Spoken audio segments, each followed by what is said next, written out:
Good morning, and thanks for joining us. I'm Jim Puzangara, the Globe's Washington Bureau Chief. I'm joined by Deputy Bureau Chief Liz Goodwin and national political reporters Jess Bidgood and Jasmine Ulloa.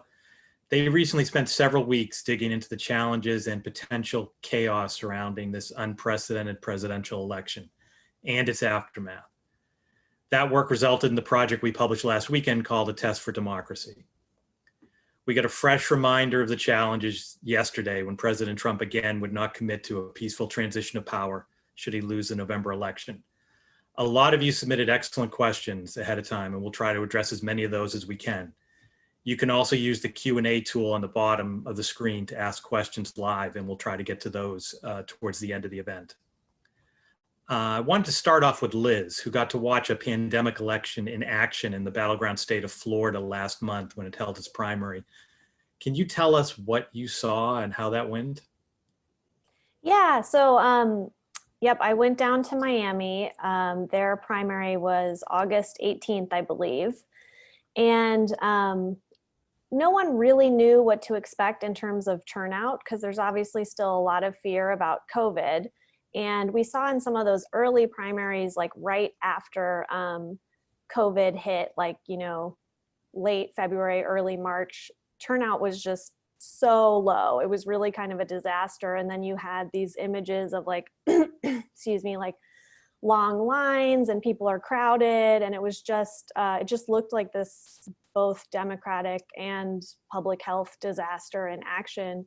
But by the time, we get to mid-August, there had really been a huge rebound in participation in primaries.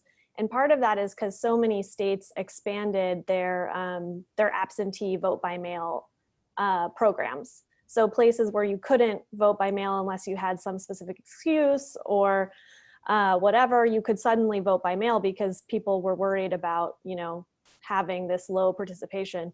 So Florida's primary, even though there were no statewide seats, it wasn't like a big deal primary, it actually smashed the turnout record of 2018 when there was like a governor race, a Senate race on the primary ballot. So that was really, that was kind of a sign, I think, for a lot of political scientists and data expert type people that this election, despite COVID, the interest is just so high and people are so fired up that they think that this will be a high turnout election.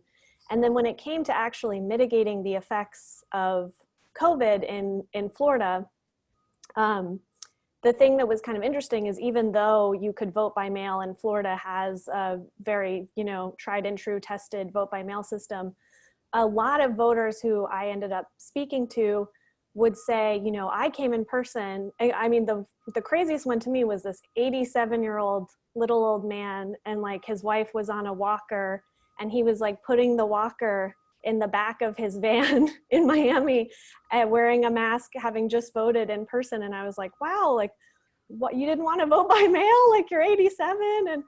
And he was like, no way, like they're going to steal my vote. I have to be here in person. And he was a supporter of President Trump. But Democrats were saying the same thing. Democrats tended to be more worried about mail delays, things like that. There was just very widespread fear about the mail-in system due to a combination of a relentless attack on it from President Trump, misinformation, and then actual real issues that are like mail-in voting system faces right now, including the postal delays, including mistakes that get them thrown out. So that was kind of my two biggest takeaways were, one, people are still voting, and they are fired up to vote. And two, there's a real fear of the mail-in system, even though people are taking advantage of it. When I talked to people who were going in to vote in person, that was the number one thing people would bring up about why they were deciding to be there in person. So for some people, the fear of the pandemic was, the fear of their vote not counting was even greater than the fear of getting COVID by going to vote. Is that right? Definitely. And, I would also stress that like voting in person, it shouldn't be a bigger risk than like going to the grocery store, for example. So if you're the kind of person where you feel like it's an acceptable risk for you to go to a grocery store, you should be able to go vote in person. Though there's always like X factors, like, what if it's a really crowded line? That starts to get dicier. But at least in these Florida places, everyone was wearing masks. They were really trying to do social distancing inside. So I think, but for an 87-year-old, Yeah, you yeah. would think that, and vote by mail is like a very, that's an option people use even when there isn't coronavirus or a pandemic. So the fact that there's such fear of using this option that is obviously a great option right now, I think was kind of surprising. But I also would stress that, like, I get why people are worried about vote by mail. It's not all misinformation. Like, I think depending on, some of these lawsuits that we're going to talk about later, like, I understand why it's a choice people are making and they're weighing the pros and cons, basically. Yeah, and speaking of running those elections and the elections officials, I wanted to go to Jess because you got to look at how some of these officials are trying to prepare for this election, both in Milwaukee, Wisconsin, and Flint, Michigan. Can you tell us a little bit about what you found when you went out there and talked to these folks? Yes, absolutely.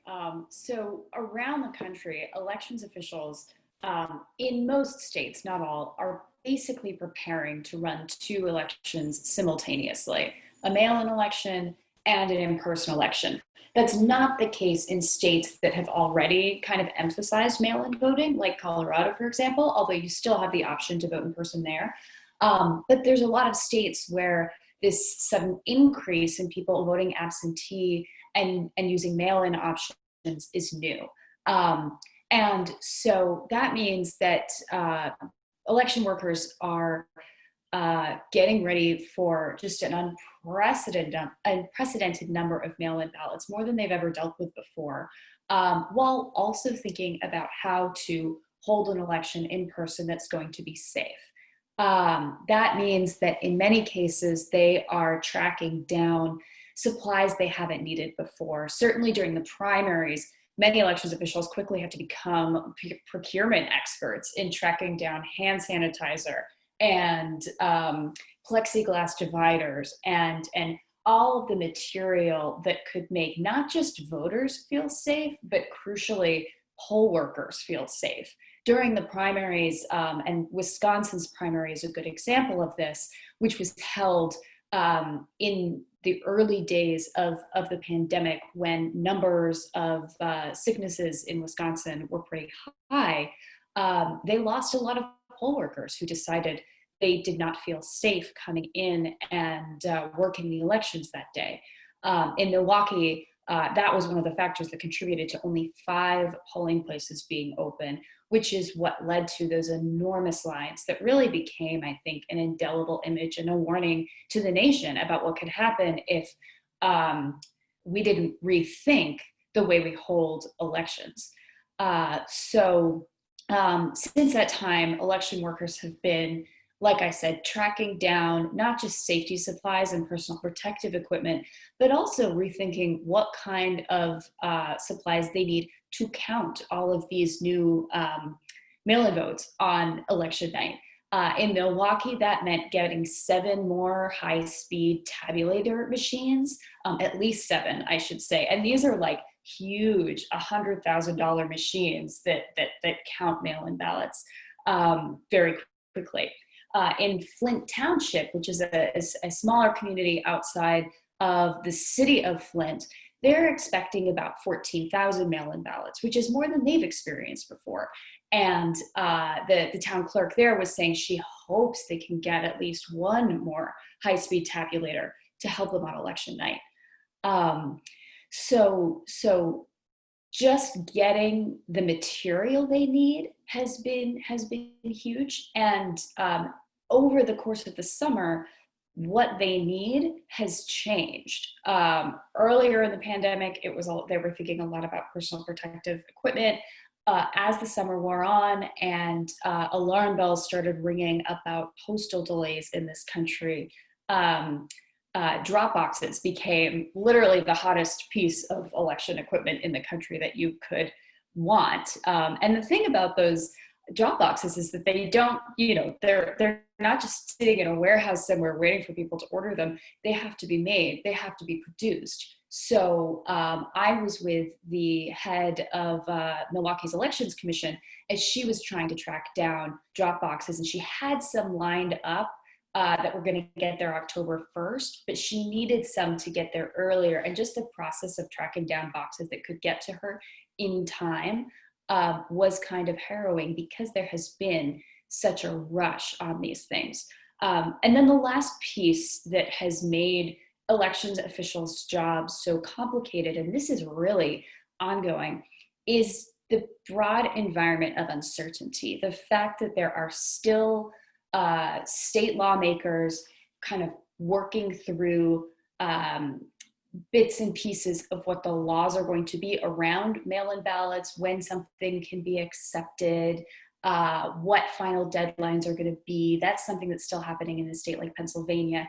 And they're waiting on court decisions that could affect how they count and what they count. And so an elections official in Pennsylvania told me he feels like elections officials are kind of stuck in limbo. The longer they wait for these kinds of decisions, the longer they have to wait to do things like print out, not just print ballots, but also print out the instructions for voters. And in some cases, these instructions can be kind of complicated. So there's a big landscape of uncertainty, even just 6 weeks before the election, that has made election officials very nervous. That said, every election official that I have spoken to over the course of this project has said that they are going to do everything possible to make sure that every ballot is counted, to get every piece of equipment they need. They all talk to each other. They're all kind of learning new best practices from each other as they go. But they would all certainly concede that this is one of the most complicated elections they have ever administered. Yeah, I was going to ask, the fact that some of these states have held primaries during the pandemic, has that been helpful as sort of, not to dismiss the primary as an important process, but also as a dry run for what they need to do and how they need to prepare for the bigger general election in November? Yes, absolutely. I think the fact that for these election officials, November 3rd is not actually the first go round. They've pretty much all had to deal with holding an election during the pandemic in one way or another. And I think that practice has taught them a lot about what you need, what machinery is really important, what is less so. It's also given them a rough sense, and this is really important, of how many mail-in ballots to expect. And that has helped them kind of set targets about how long they expect it's going to take to count. And that's a crucial piece of this, is setting expectations for the public about when to expect finalized results. Because they've had some practice counting in the primary, understanding how long that takes, that will allow them, and you can see elections officials around the country already doing this, that will allow them to kind of message to the public, okay, if it takes us 3 days, if it takes us a week, that's normal. That's a sign that the process is working.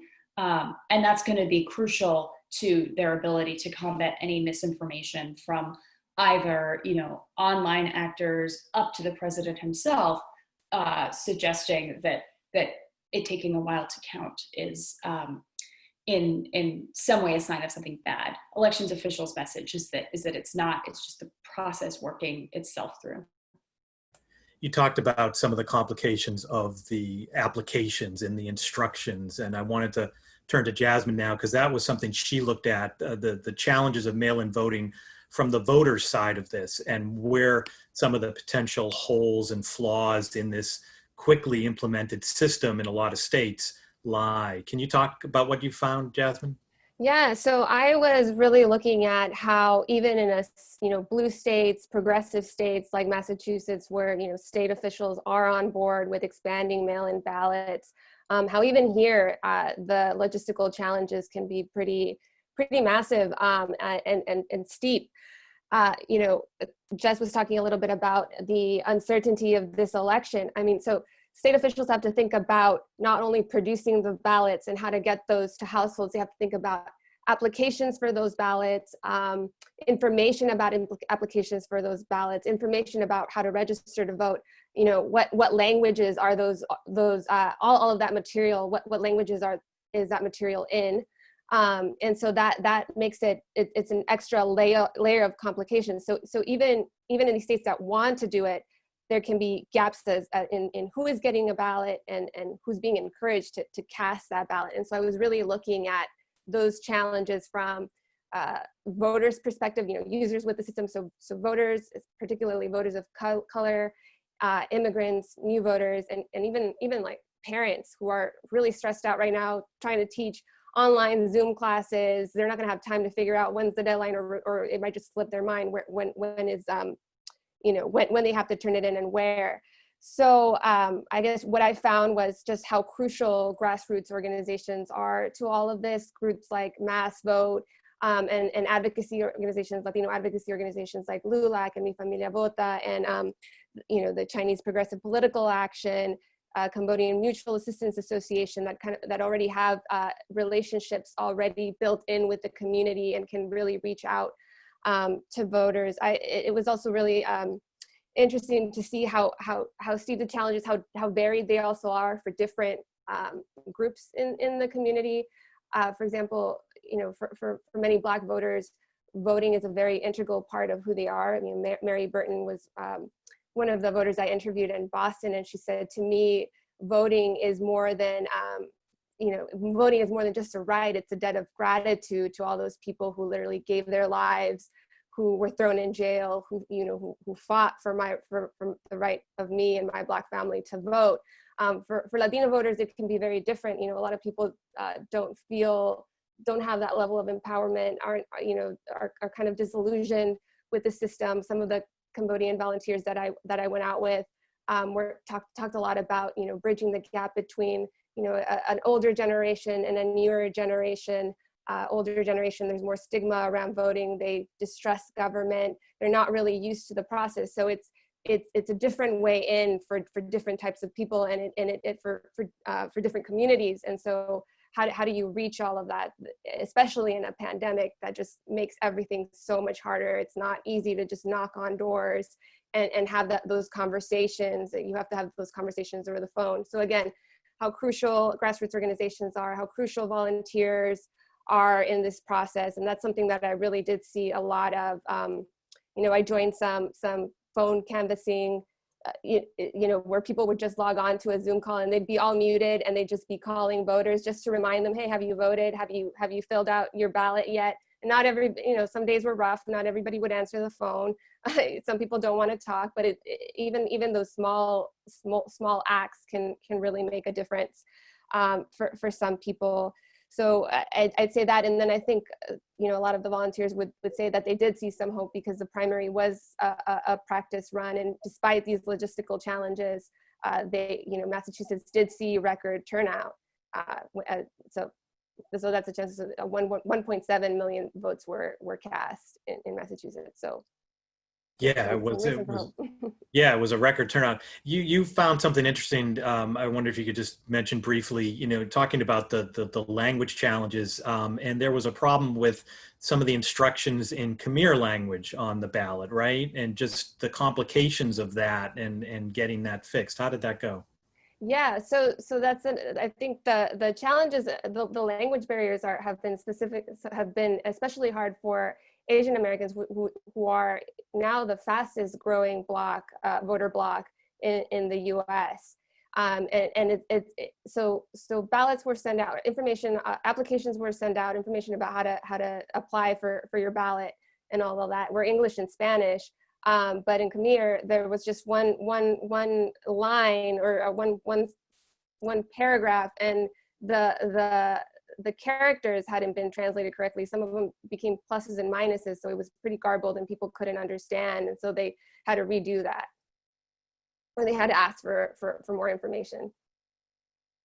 Yeah, I mean, just the whole process of these ballot applications and this transition to more mail-in and absentee ballot adds a whole nother layer to what normally has been people going in to vote and having a relatively easier set of instructions, because it's much more complicated with the ballots.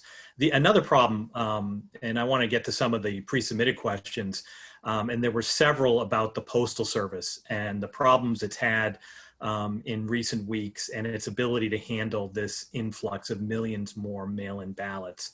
And that's one of the potential choke points here in this pandemic election.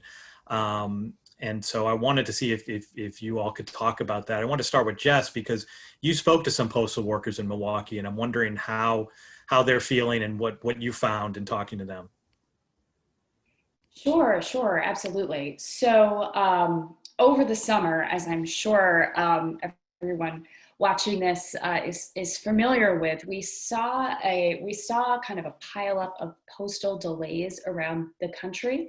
And that was happening for sort of a confluence of circumstances that included cutbacks in overtime, removal of some mail sorting machines from mail processing facilities around the country, and a change in workflow that meant that postal trucks were going out in the morning before they were going out in the morning, whether or not all of the mail had kind of been sorted onto them.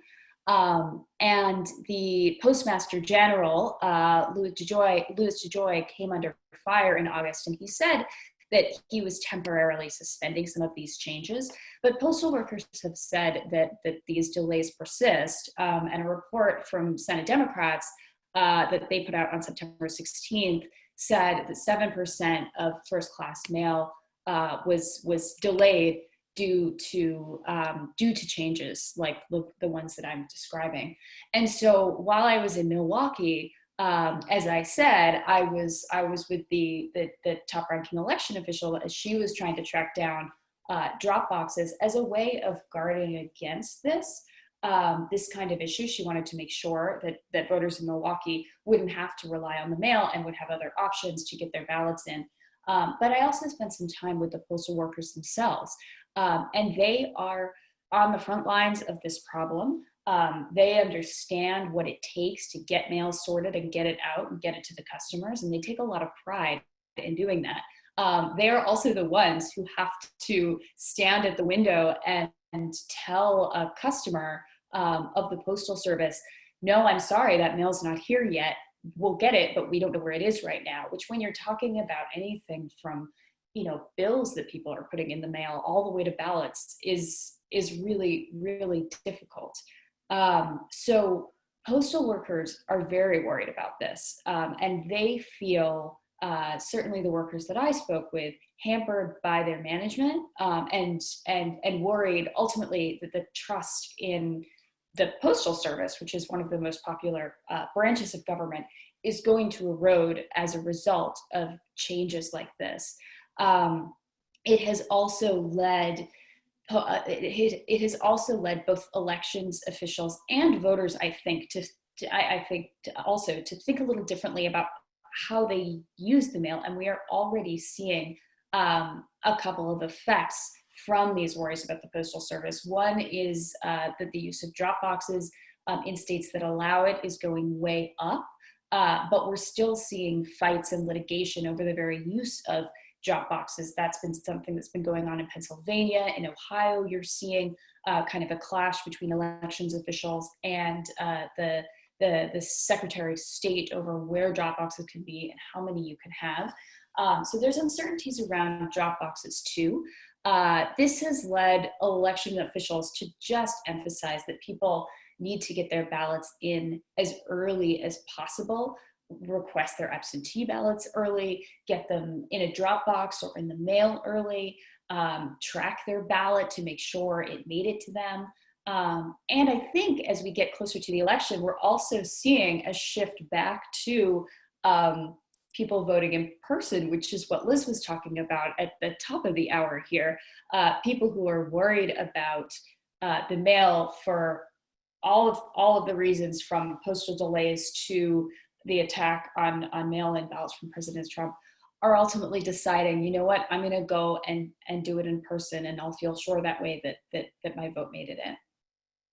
Yeah, you're right. I live in Northern Virginia, just outside of Washington, D.C., and they started early voting last weekend, and there have been huge long lines. I mean, there's only a limited number of places to do it, but you're seeing people who are deciding, I'd rather go and wait for an hour or two outside the government center and cast my early vote than send it in via mail. I wanted to ask you, Liz, because there was some fallout after the Florida primary. There were a number of ballots that were rejected because they arrived late, right? Yeah, so a University of Florida professor did an analysis that found that I think it ended up being like 1.5% of mail-in ballots were tossed out, which ends up being, often the margin of error in a state like Florida because it's so swingy. And that was a combination, like, I think the saddest cases like that are the ones where the voter postmarked the ballot in time, but then it didn't get there in time. And they don't have any system in Florida to where that still counts. Some states do, like some states, if you postmarked it on the day, it doesn't matter if it gets in late. But those are, there were like 1,200 that showed up in one county like 3 days late, and they just didn't count in that primary. And then the other issue that happens is voter error, where it's like, maybe you didn't fill out exactly right something and then they toss it. And then there's also signature matching, which can be controversial because it's so subjective. It's like whoever's just working that day is looking at your signature on your license and the records, and then on the ballot, and they can just decide like, nope, I'm tossing it. And I That think could be for little mistakes too, like if you signed your name with a middle initial one time and you didn't another time, even if the signature right. matches, if the name is different in that way, that could end up getting tossed out, right? Yes, yeah. And as Jess said, if you vote early, a lot of states will contact you and then you can fix the issue. So, that obviously is like a good thing for everyone that this is fixable, but you have to vote really early and make sure you get that done. And that's kind of the message, like especially Democrats are sending, is just like vote as early as possible, whether you go in person or you're mailing it in, like, because you just want to give a grace period given all the, drama right now. Yeah, that's also something I heard a lot. That's really what's causing a lot of panic, a lot of concern among Latino advocacy organizations, Asian advocacy organizations, because and Native American organizations as well. On Native American reservations, a lot of people don't have home addresses, so even getting the mail-in ballot and then knowing how to fill it in and all that, they can't easily check online, and especially in a lot of rural areas, to see if the ballot has been if their ballot has been counted. So definitely vote as early and then keep checking, because there are, for a lot of the voters I spoke with, many of them were elderly and they just couldn't stand for hours in line, or they had some kind of medical condition where it's just too dangerous. They didn't even want to leave home. Yeah, the complexities of this election present a lot of opportunities for problems, obviously, as you guys pointed out, the uncertainties. And there were some questions we got about both voter suppression and misinformation. And I guess you can look at those together or separately, but people are looking for information about how to vote and what they should do. And that opens the door to, malicious actors, whether they're Russians or domestic.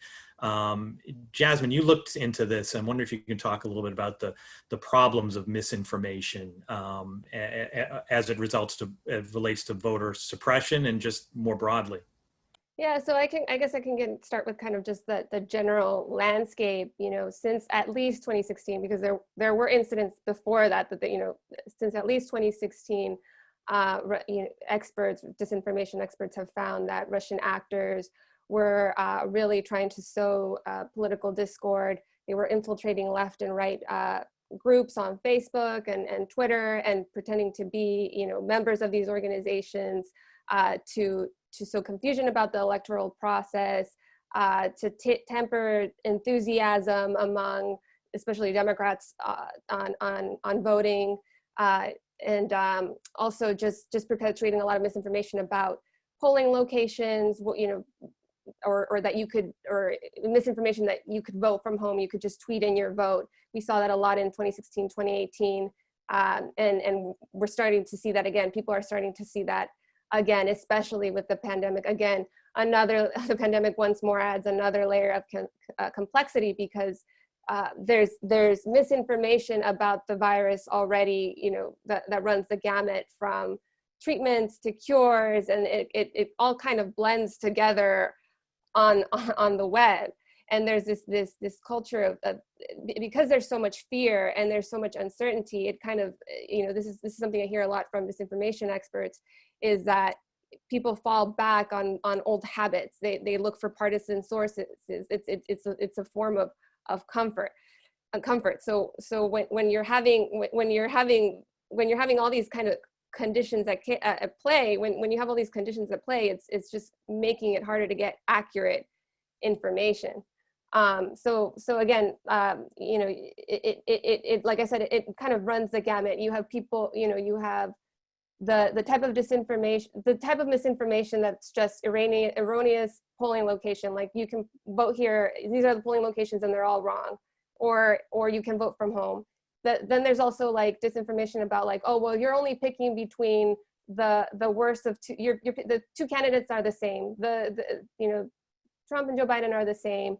No matter who you pick, it's going to be bad for the country. That's been a narrative that's really been tied to Russian actors, and then just messaging that says something like along the lines of, your vote doesn't really count. Why vote? It doesn't matter. That's particularly harmful for Black and Latino communities, especially Latino communities who already aren't, Latino voters who already often aren't being reached by campaigns and aren't casting their vote.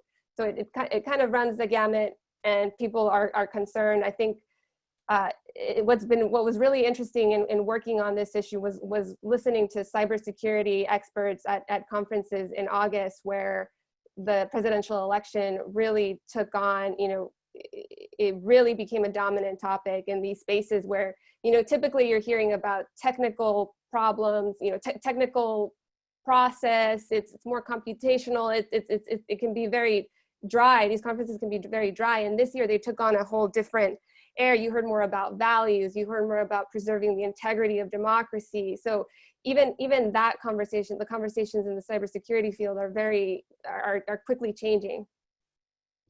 Yeah, and of course, this all plays out in a country that has a history of problems with voting rules and voter suppression. I wanted to ask you, Jess, you went to Alabama to look at efforts to register voters there, and that's a state that has a deep history with trying to suppress the vote, particularly of Black voters. Can you talk a little bit about that?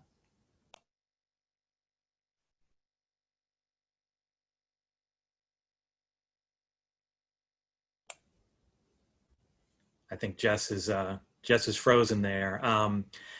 Some of this also plays out. Oh, are you back, Jess? I am. Yes, I'm sorry. Zoom just shut down on me. I'm wondering if you can talk about the history of voter suppression and what you saw in Alabama, which is a place that's been central to this latest fight over voting rights. Sure, absolutely. So I think there's a lot of attention on this election on what could potentially go wrong and whether what happens after the election will be fair, right? But we thought it was incredibly important also to think about what happens before the election. And this question of who gets to vote in the first place, really, it underlies the entire system. And unfortunately, it's a question that this country has never had a terribly good answer to. We have, as we've discussed, a really sprawling election system, and it's one that has, since the founding of the country, been better at leaving people out and shutting people out than making sure that every last voter is included and has access to the polls. I went down to Alabama, where I met a group of activists who have taken it upon themselves to make sure that as many people as possible can vote in a state with a long history of passing suppressive voting laws. And so this group was called Roll Into the Polls. There are a lot of, they're one of many fabulous groups that are doing voter access and voter engagement and inclusion work in Alabama. And they were registering voters outside of a football game in Montgomery on a beautiful August night. They had it was an early football game in the season. You had a lot of 18-year-olds, 19-year-olds, 20-year-olds passing, going in, and these women were just catching every, wearing masks, with bags of hand sanitizer, reaching out to every voter they could, every potential voter they could, saying, "Are you registered to vote?" And the volunteers who were doing this they were the daughters or the granddaughters, and in some cases both, of activists who were involved in the civil rights marches in Alabama. So they really felt connected to this bigger history of fighting for voting rights in this part of the country. And I spoke with one of those activists, whose name is Joanne Bland. She was on the Edmund Pettus Bridge in Selma when she was just 11 years old. And she talked about how after the Voting Rights Act passed, she was so excited. And it was only a little bit later that she realized that people in power were going to find other ways to stop people from voting. And one of the biggest steps backward happened in 2013 when the Supreme Court gutted huge swaths, crucial swaths of the Voting Rights Act. One of which, one of the most key provisions that they invalidated with that decision was the one that required certain states to get pre-clearance from the federal government when they wanted to make changes that could affect people's ability to vote. So since that time, Alabama has passed and implemented laws that make it more cumbersome to vote. They have a very strict voter ID law. There were closures of polling places and things like that. So it has become it's become the effort to enfranchise voters is really one voter at a time, which, as Jasmine pointed out earlier, gets a lot harder in a pandemic. As I talked to voting rights activists down there, they were talking about how in Alabama, applying for an absentee ballot is a cumbersome process too. You need to be able to furnish a copy of your ID. And it helps to be able to work with a voter kind of in person and follow the process through with them, which is something that is just so much harder to do now. And I should say, it's not just the South that has a problem with suppressive voting laws and with making it cumbersome to vote. That's also something that happens in states like Wisconsin as well, and something that the election officials I spoke with there were very concerned about. One of them said to me, when did it become okay to rewrite the rules to make it easier for your party to win? And I think that's a question that lawmakers across the country should be asking themselves. You mentioned the Supreme Court decision on the Alabama case, the Voting Rights Act, and a lot of these decisions about rules for voting, and particularly during the pandemic this year, are playing out in courtrooms around the country right now. Liz, you looked at the legal challenges going on now and potentially after the election, and what's the state of that right now?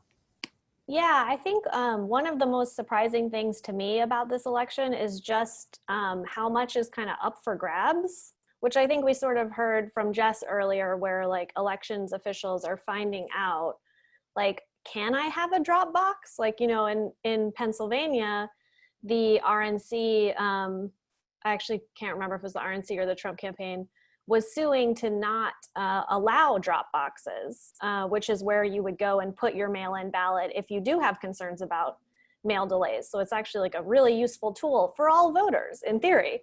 But Democrats tend to vote more by mail, and there appears to be a pretty targeted campaign by Republicans to curtail it in like across almost every single state. So one of the things that's been really odd about that is that like right now, you know, people are fighting in courtrooms to decide, you know, how you can vote.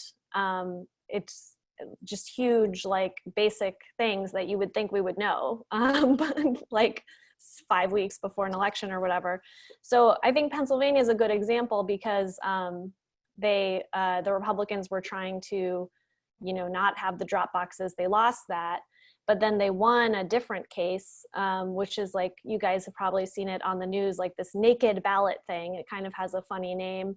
And this is if you forget to put your ballot inside this envelope that you then put inside another envelope, that can get tossed out. And so there was like one local election in Philadelphia where something like 6% of ballots were naked ballots. They didn't have the other envelope. So that's, I mean, people in Pennsylvania are just screaming bloody murder about this because no one wants 6% of ballots tossed out on a technicality. And that's something that would not exist without this organized Republican effort to kind of chip away at rules around mail-in balloting. And, you know, there's some things that the Democrats are winning on. There's some things that the Republicans are winning on. Democrats have been pretty successful getting like rules so that if your ballot is postmarked by election day, that it counts in states where that's allowed. Like they've been winning those kinds of cases. But you know, I think the most striking thing for me is just like how consistent the Republican plaintiffs tend to be against like voting. That might be a weird way to put it, but it's just like, you know, sometimes they'll take a position that doesn't even really make sense. Like I think it's in New Jersey, they were suing so that they can't count the ballots. They can't start counting the ballots before election day. Well, that's weird because in theory, they're saying like, we want all the ballots counted by election day. That's what Trump is saying.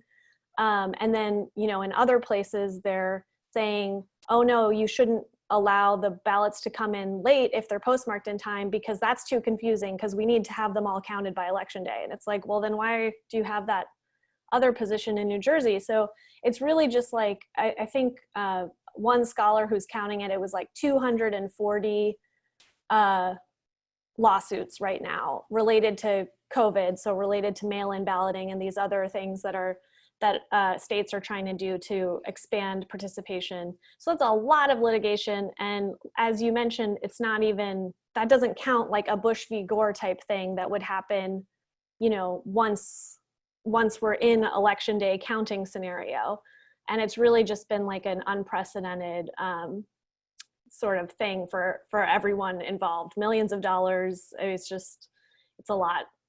Yeah, you mentioned. And I think this. Oh, go ahead. Well, I was just going to say that I think those concerns go right back to the concerns about people getting left out in the first place. That in a country with a history of suppressing the votes of Black voters, of other voters of color, of making it harder for people who are young, people who are poor, people who have less time to deal with all of the hurdles that have been created to vote. The country has a history of passing laws like that, and there's a worry now that these lawsuits will target voters who again are voters of color, are voters who have fewer means. That's certainly a concern around those naked ballots in Philadelphia, where many of Pennsylvania's Black and Latino residents live. And already we've seen in North Carolina that Black voters' ballots are get rejected at higher rates than white voters' ballots do. Yeah, and I was going to say, Liz mentioned Bush v. Gore, and the legal challenges don't end on election day. And I wanted to get into a little bit about what's going to happen after election night, and the role, first of all, of the courts. We saw that in 2000, where the Supreme Court ultimately stepped in and stopped the recount in Florida. What are you seeing in terms, or hearing in terms of, what that aftermath will look like if we have several states that are close the way Florida was in 2000? Yeah, I think what you would expect to see is like if there's a state where ballots are coming in, like, say Wisconsin, where it's kind of now the state government is more Democratic and there's ballots coming in late and they're counting them, you would probably expect to see the Trump campaign, the RNC, sue and say, stop counting them. You would probably see them suing to throw things out on signature matches, just like any kind of sort of technicality.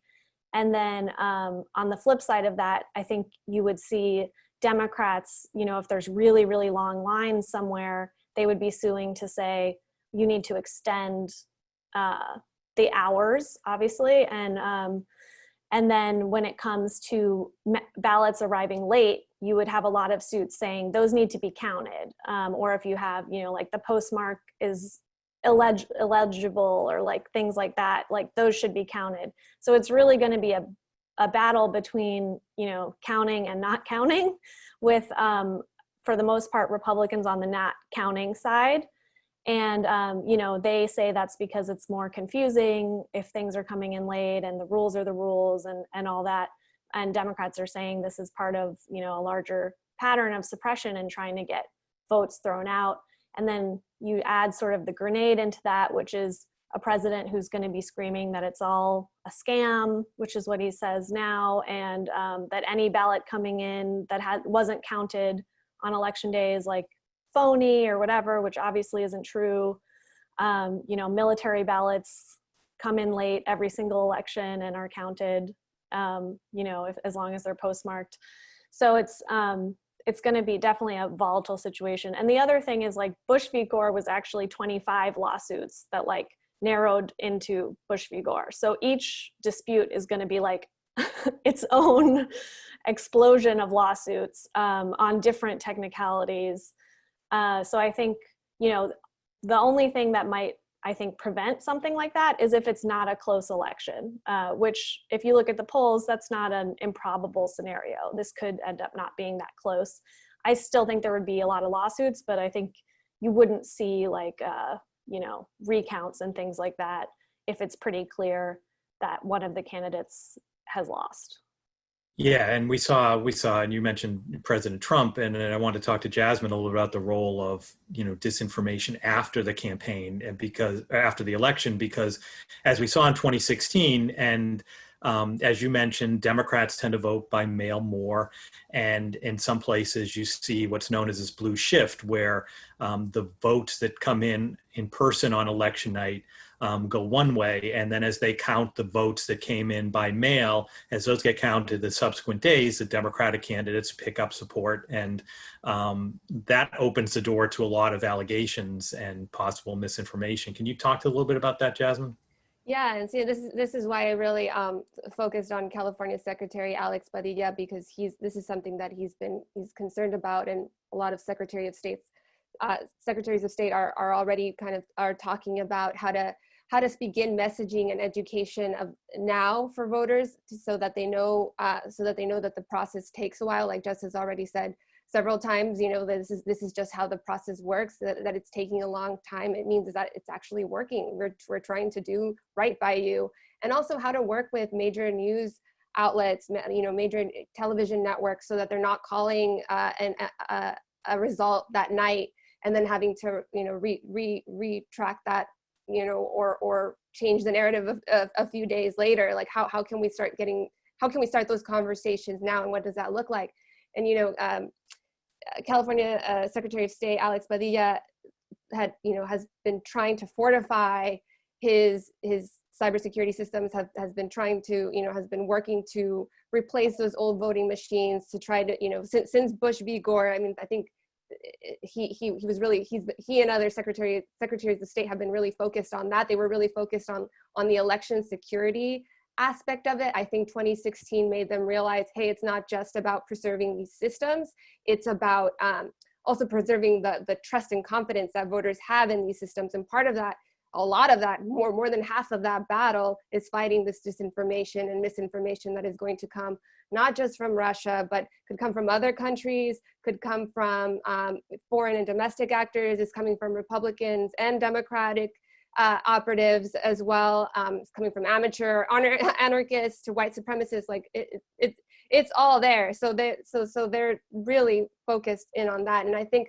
when his office started that, you know, in after 2016, his office started another office, a division looking specifically at misinformation and hired staffers. I think they were probably the first in the country to actually do this, was to hire separate staffers dedicated just to weaving the, you know, navigating through the web to find this misinformation on voting. You know, their staffers now say, you know, we're spending more time countering misinformation from the White House, and we are, you know, trying to take down these fake Facebook posts.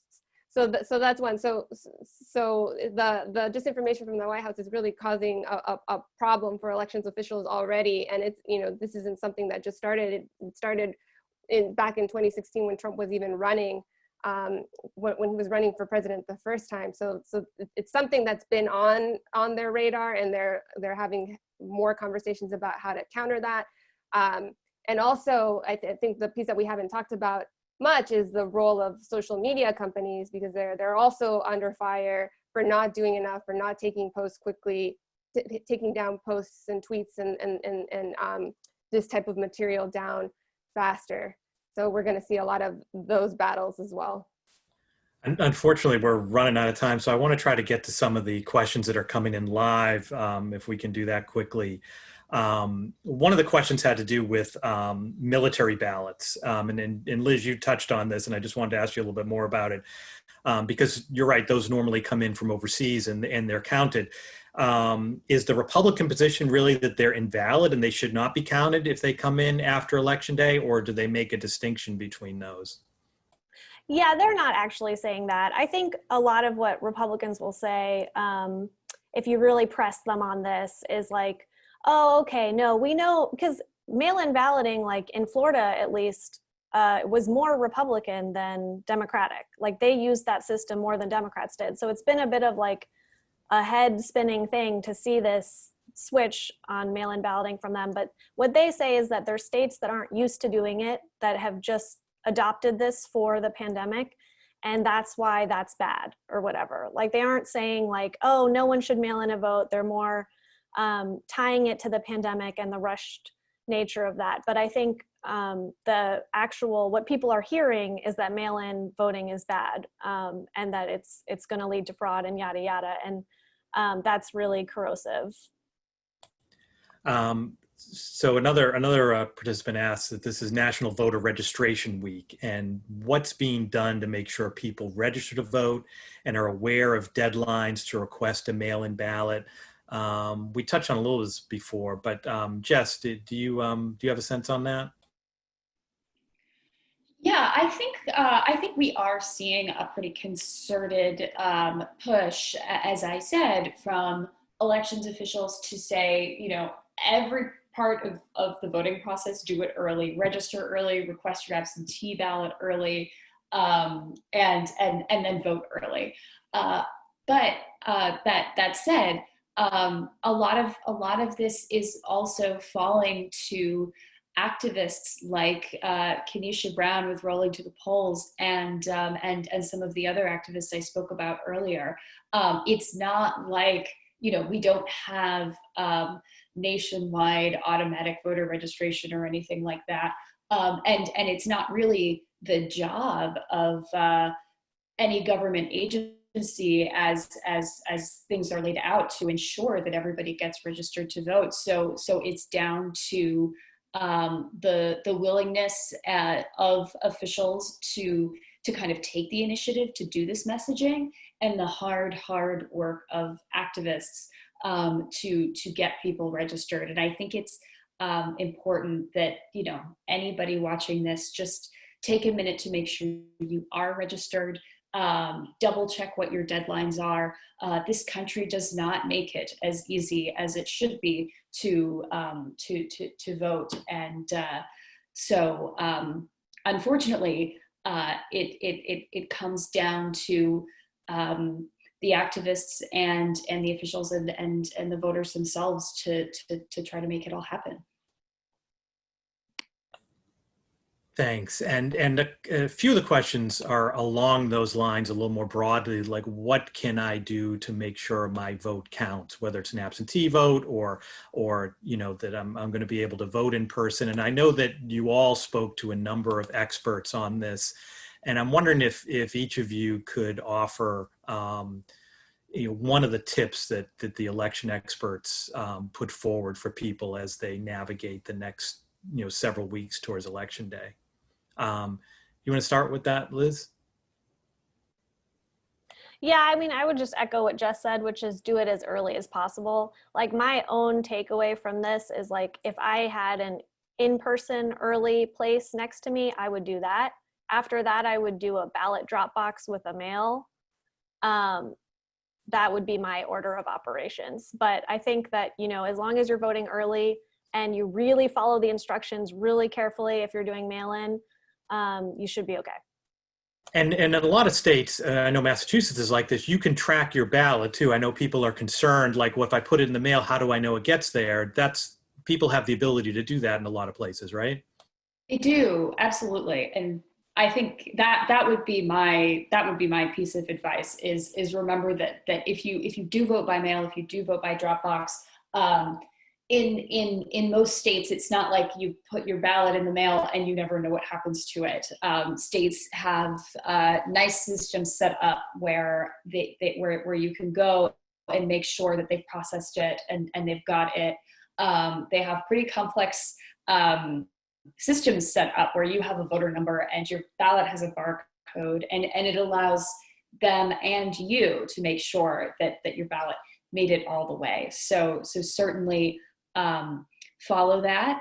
And if you request an absentee ballot and it doesn't come in time, again, a reason to do it early is that if you request an absentee ballot and you're still waiting and it's been a week or so, you can check in with your elections officials. They can spoil that ballot and send another one. So just giving yourself and the system more room, more elbow room for time to work things out, I think is a really good call. And I'd add, you know, don't trust everything on the internet. don't trust everything on the internet. Know where to find, you know your local and state government websites. Know where to find reliable information. If you see something that seems, you know, that is wrong, alert, you know, that government agency, alert the social media platform where you found it. Don't spread it. I think that's what I, you know, heard a lot from disinformation experts.